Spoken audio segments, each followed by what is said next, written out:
আগুনের পরশমণি আমার সবচাইতে প্রিয় সিনেমা।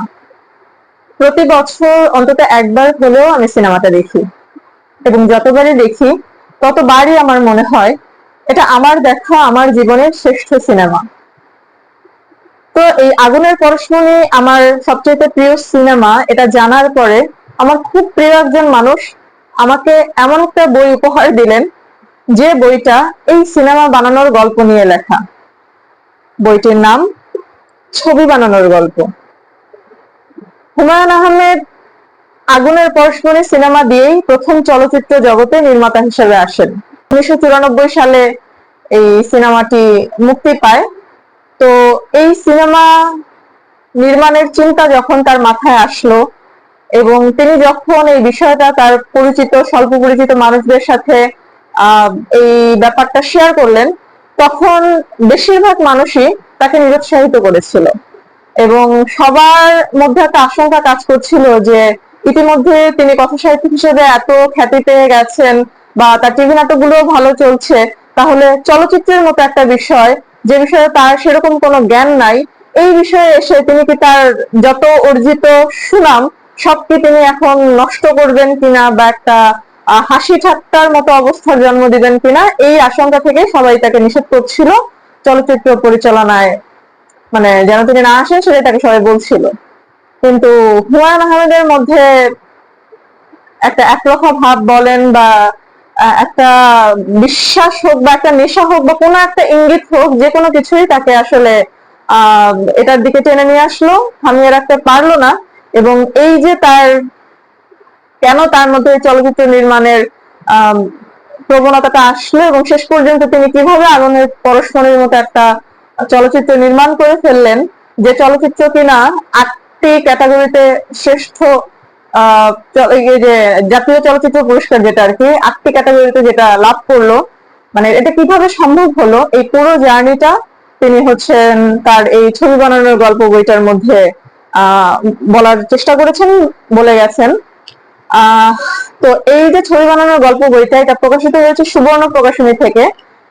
এই বইটার মধ্যে হুমায়ুন আহমেদের এই ছবি বানানোর গল্প বইটা, এই বইটা আছে, পাশাপাশি এই ছবি বানানোর গল্প বইটা নিয়ে তৎকালীন পত্রপত্রিকায় কিছু আলোচনা সমালোচনার সমালোচনামূলক লেখালেখি সৃষ্টি হয়েছে, মানে লেখালেখি করা হয়েছিল।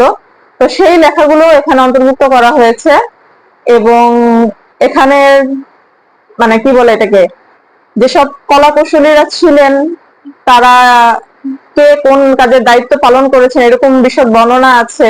তারপরে যে বললাম যে 8টি ক্যাটাগরিতে জাতীয় চলচ্চিত্র পুরস্কার লাভ করেছে সেই বিজয়ের তালিকাটা, যে কোন কোন ক্যাটাগরিতে, এগুলো তো আছেই। তারপরে হচ্ছে আপনার চিত্রনাট্যটাও এটা এই বইতে সংযোজন করা আছে, এবং পরিশেষে আগুনের পরশমণির যে মূল উপন্যাসটা সেটাও এই বইতে ইনক্লুড করা আছে, এবং সাথে আছে রঙিন সব ছবি।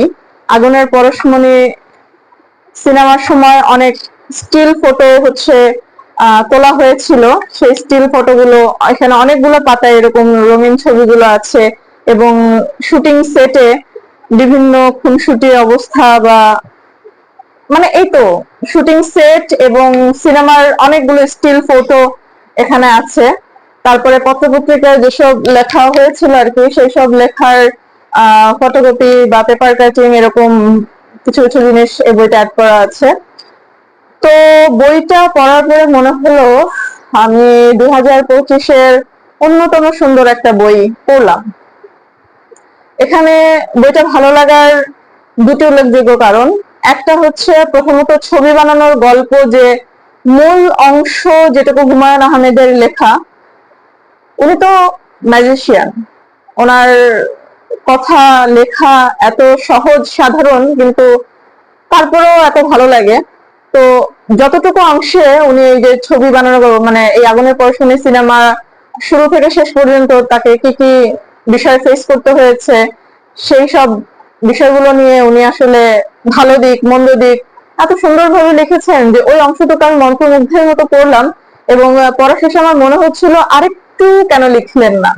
এবং যেটা হয়েছে যে এই বইটা, ছবি বানানোর গল্প বইটা শেষ করার পরে আমি সাথে সাথেই আবার আগুনের পরশমণি সিনেমাটা দেখতে বসলাম এবং পুরো সিনেমাটা আবার শেষ করে তারপরে হচ্ছে আমার মনে হচ্ছিল যে পুরো সিনেমাটা নিয়ে মনে হয় আরো অনেক কিছু হুমায়ুন আহমেদ চাইলে লিখতে পারতেন, তিনি কেন লিখলেন না।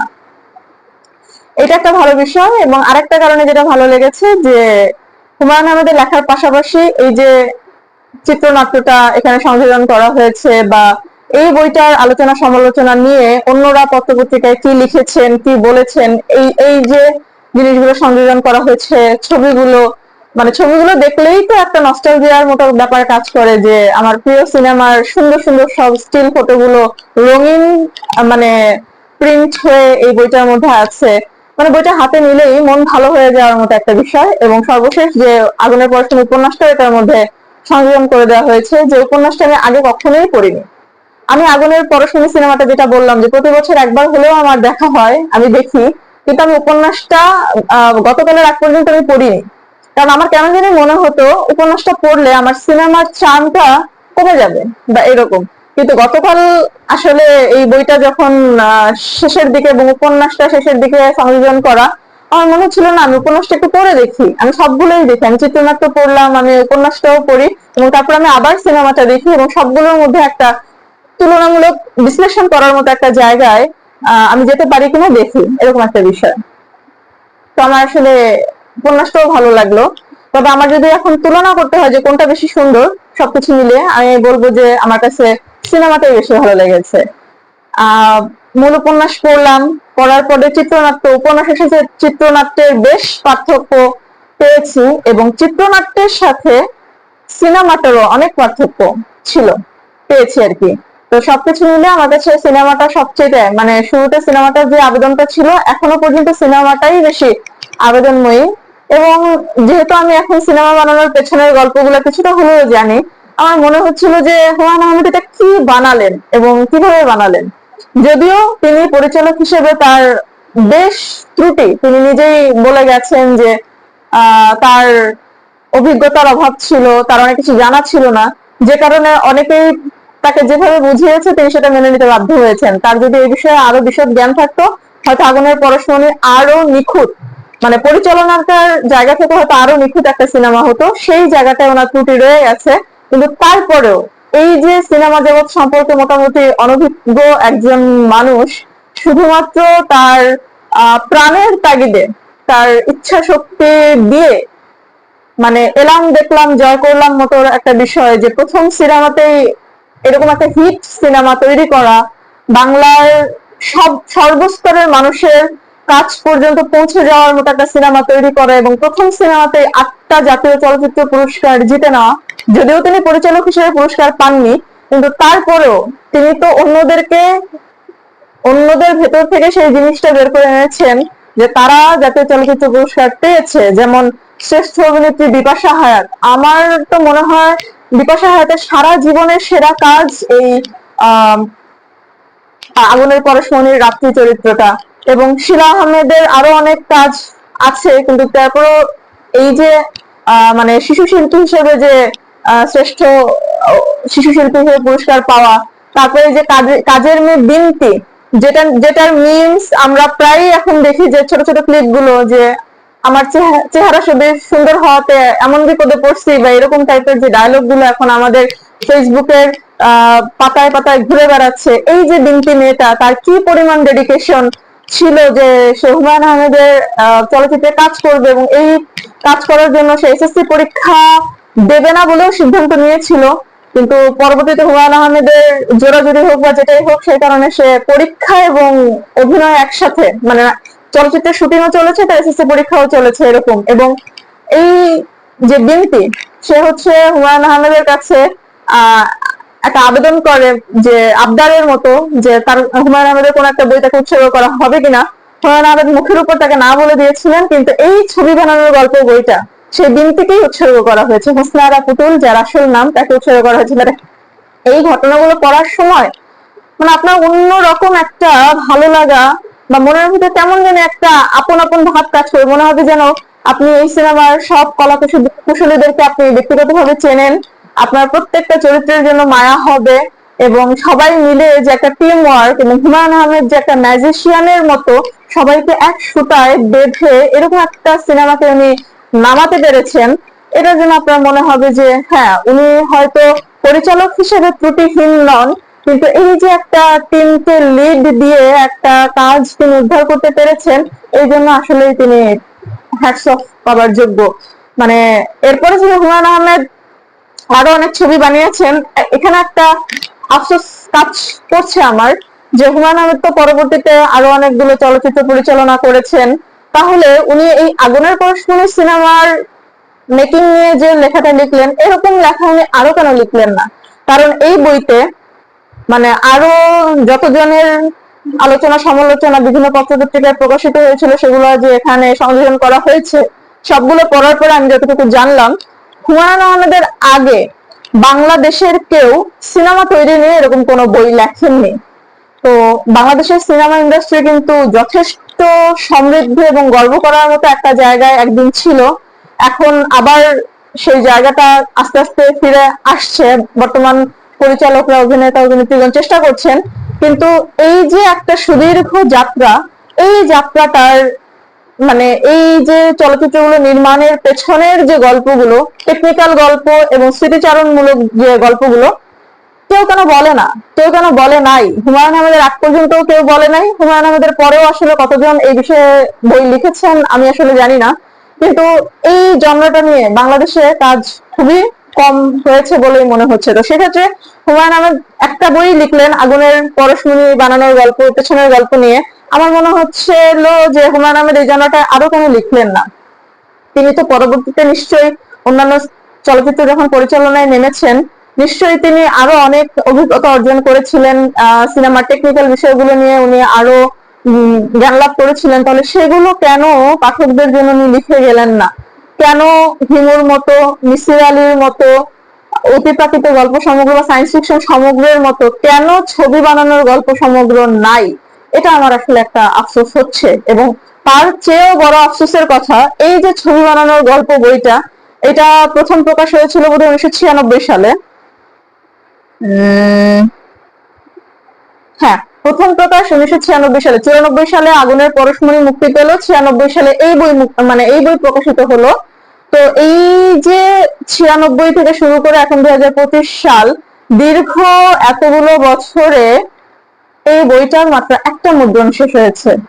প্রথম মুদ্রণে সম্ভবত 3500 কপির মতো ছিল। তাহলে কতটা আন্ডার রেটেড এই বইটা! এত চমৎকার একটা বই, এত সুন্দর একটা বই, এত আন্ডার রেটেড, এটা ভেবে আমি আসলে অবাক হচ্ছি, হতাশ হচ্ছি যে এতগুলো বছর পরে দ্বিতীয় মুদ্রণ এসেছে কত সালে একটু দেখে বলি, 2017-তে দ্বিতীয় মুদ্রণ এসেছে। তাহলে সেই 96 থেকে শুরু করে 17 সালে দ্বিতীয় মুদ্রণ, মানে ব্যাপারটা আসলে হতাশাজনক আমি বলবো। এবং আজকেও আমি একজনের সাথে এই বইটা নিয়ে কথা বলছিলাম, সে বললো সেই বইয়ের নামই কখনো শোনে নাই, এবং ফ্র্যাঙ্কলি স্পিকিং আমিও শুনি নাই। আমাকে যখন আমার সেই প্রিয় মানুষটি এই বইটা গিফট করেছিলেন, আমি খুবই অবাক হয়েছি যে হুমায়ুন আহমেদের এরকমও বই আছে, এবং সেটা আমার সবচেয়ে প্রিয় সিনেমা আগুনের পরশমণির মেকিং নিয়ে, কিন্তু আমি জানি না। আমার মনে হয় অনেক পাঠক এটা জানেন না যে হুমায়ুন আহমেদের এত চমৎকার একটা বই আছে, ছবি বানানোর গল্প নামে আগুনের পরশমণি সিনেমার ডিটেইলস খুঁটিনাটি নিয়ে এত সুন্দর একটা বই আছে, তার মানে অধিকাংশ পাঠকই জানে না। তো এই জায়গাটা আফসোস থেকে গেল যে এই জনরাটায় এমনিতেই লেখালেখি কম, আর যেটাও লেখালেখি আছে সেটাও প্রচারের অভাবে পাঠকের দ্বার পর্যন্ত ঠিক মতো পৌঁছায়নি। যদি পৌঁছাতো, আমার বিশ্বাস হুমায়ুন আহমেদের অন্যান্য বইগুলোর মুদ্রণের মতো এটাও অনেকগুলো মুদ্রণ এতগুলো বছরে চলে যেত। তো যাই হোক, আমার সৌভাগ্য যে আমি এই বইটি উপহার পেয়েছি, আমার সৌভাগ্য আমি এই বইটি পড়তে পেরেছি, এবং আমার জায়গা থেকে আমি চেষ্টা করলাম আপনাদের সাথে এই বইটা নিয়ে আলোচনা করার। এখান থেকে যদি কেউ না কেউ আগ্রহী হয়ে বইটা পড়ে, আমার নিজেকে সার্থক মনে হবে। আমি মনে করি এই বইটা আসলে যারা আগুনের পরশমণি সিনেমাটা যাদের প্রিয়, এই বইটা, এই ছবি বানানোর গল্প বইটা তাদের অবশ্যই পড়া উচিত। এখন আসি যে এই বইটার মধ্যে হুমায়ুন আহমেদ যেসব কথা লিখেছেন, এই কথাগুলো সবগুলোই যে সত্য, না এর মধ্যে কিছু মানে মিথ্যা বা কিছু অতিরঞ্জন আছে? আমার মনে হচ্ছে অতিরঞ্জন কিছু আছে। আরেকটা বিষয় হচ্ছে, এখানে সত্য সাহাকে নিয়ে হুমায়ুন আহমেদ যেটা লিখেছেন, সত্য সাহা তখনকার দিনেই তার প্রতিবাদ করে আবার পত্রিকায় লিখেছিলেন যে হুমায়ুন আহমেদ তাকে নিয়ে যেটা বলেছেন সেটা এখানে সত্য না। আচ্ছা, এরকম আমার মনে হয় আরো কিছু বিষয় থাকতে পারে যেগুলো হুমায়ুন আহমেদ বানিয়ে বলেছেন বা অতিরঞ্জন করেছেন, কিন্তু তারপরেও কিছু বেসিক জিনিস যেটা আপনি পড়লেই বুঝবেন যে এগুলো বানিয়েও বলা না, এগুলো মিথ্যাও বলা না। এবং সেই জায়গাটাতে এই বইটা আসলে অনন্য, যে একটা সিনেমা বানাতে গেলে এদেশের পরিচালকদেরকে বা এই কলাকুশলী যারা আছেন তাদেরকে কি পরিমাণ ঝক্কি ঝামেলার মধ্যে দিয়ে যেতে হয়, সে কথাগুলো আসলে মানে মিথ্যাও না। এবং এই কথাগুলো জানলে একটু হতাশই হতে হয় যে এমনিতেই আমরা খুব বেশি সৃজনশীল কোনো কাজ করতে পারি না, আর যতটুকুও পারি বিভিন্ন আমলাতান্ত্রিক জটিলতায় সেই কাজগুলো আসলে উৎসাহ হারিয়ে ফেলার মতো একটা জায়গায় চলে যায় সেই কাজগুলো করার সময়। তো যাই হোক, হুমায়ুন আহমেদ এটার সাথে যতটুকুই মিথ্যা বা যতটুকুই অতিরঞ্জন লিখে থাকুন না কেন, এই সবকিছুর পরেও বইটা মানে আমার কাছে মনে হয়েছে আগুনের পরশমণিকে যারা ভালোবাসতে পেরেছে এই বইটা তাদের ভালো লাগবে। এবং যেহেতু আমাদের চলচ্চিত্র নির্মাণ নিয়ে বাংলাদেশে খুব বেশি বই লেখা হয়নি, সেক্ষেত্রে এই বইটা টেকনিক্যাল কিছু বিষয় জানার জন্য হলেও এই ছবি বানানোর গল্প বইটা পড়া উচিত বলেই আমি মনে করি। তো সেই জায়গা থেকে আমি অনেকে হুমায়ুন আহমেদকে পছন্দ করেন না, তার লেখাও পছন্দ করেন না, তার ব্যক্তিগত জীবনে কন্ট্রোভার্সির কারণে অনেক কিছু পছন্দ করেন না, কিন্তু তারপরেও আমি বলবো এই সিনেমা নির্মাণ সম্পর্কে জানা এবং এই আগুনের পরশমণির মতো একটা অসাধারণ সিনেমার পেছনের কাহিনী জানার জন্য হলেও এই বইটা আসলে পড়া যেতে পারে।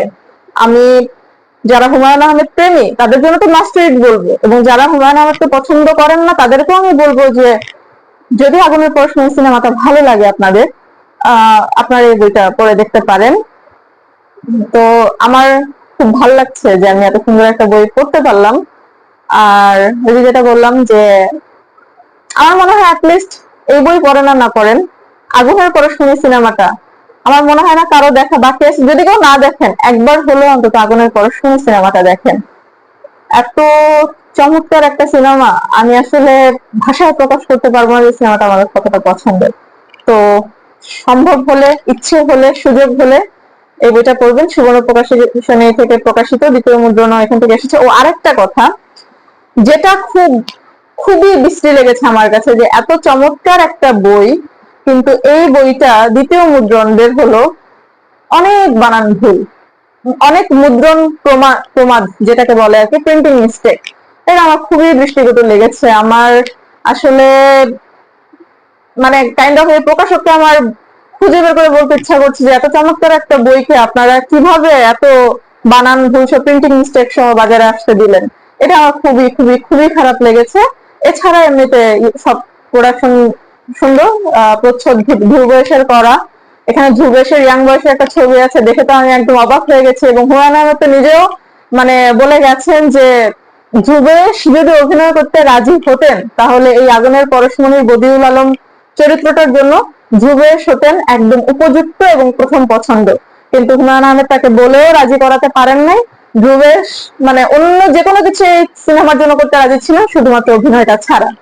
তো ধ্রুবেশের যে ইয়াং বয়সের যে ছবি এই বইতে দেওয়া আছে সেটা দেখে আমারও মনে হয়েছে যে এটা একদম পারফেক্ট মুক্তিযোদ্ধা বদিউল আলমের মতো। যাই হোক, আরো কিছু ছবি টবি আছে, এগুলো সবকিছু মানে রঙিন ছবি, ছাপা, বাধাই, প্রচ্ছদ সবকিছু সুন্দর। যদি প্রিন্টিং মিস্টেকটা না থাকতো তাহলে আসলে আফসোসটা থাকতো না। কিন্তু এত প্রিন্টিং মিস্টেক, খুব মন খারাপ হয়ে গেছে। এই জায়গাটা আসলে একটা মানে নেগেটিভ সাইন হয়ে থাকলো। এছাড়া আর কি সব মিলিয়ে বইটা আমার মনে হয় সংগ্রহে রাখার মতো। হুমায়ুন আহমেদকে প্রথমত ধন্যবাদ একটা আগুনের পরশমণি সিনেমা আমাদেরকে উপহার দেওয়ার জন্য, এবং দ্বিতীয়ত ধন্যবাদ এই চমৎকার সিনেমাটা তৈরির পেছনের সুন্দর সব গল্পগুলো আমাদের সাথে ভাগাভাগি করে নেওয়ার জন্য ছবি বানানোর গল্প বইটার মাধ্যমে। কৃতজ্ঞতা।